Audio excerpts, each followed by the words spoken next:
Құрметті ұстаздар, келесі нейрожеліміз, ол бізді DeepL деп аталады.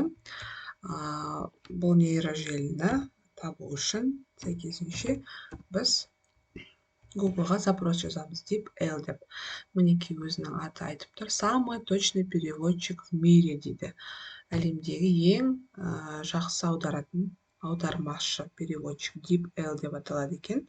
Бұл жерде тіпті Яндекс, Google переводчикқа қарағанда өте нақты, өте дұрыс жауаптар береді екен бізге. Және де 31 тілге аударады екен.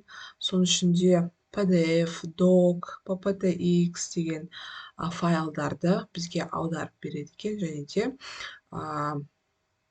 искусственный интеллект дейміз, ол жасанды интеллект редакторы бар екен. Енді осындай бір керемет нейрожелі. Енді бұл жерге мәтінді қаншалықты дұрыс аударғанын көру үшін, мысалы, мен ChatGPT-ге бір айда 5 килограммға арықтау үшін қандай жоспар жасау керек деп мен ағылшынша осындай запрос берген болатынмын.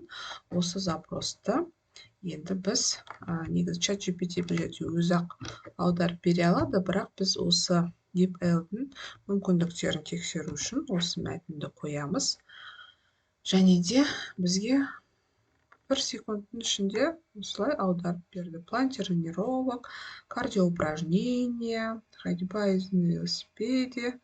Енді былай бір шолу жасап қарап өтетін болсақ, өте сауатты, өте жақсы аударылған.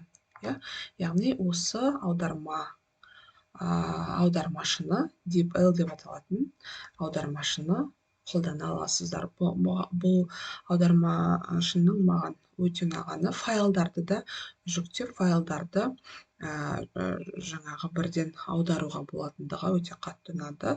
Көп переводчиктарда жаңағындай ограничение болады, белгілі бір символдарға келген кезде сөзіңіз өте ұзақ болып кетті деп жатады. Бұл жерде ондай ограничение жоқ. Сол себептен де осы нейрожеліні пайдалансаңыздар болады. Бұл жерде тіпті регистрация жасамай-ақ аударма жұмысын жасай берсеңіздер болады екен.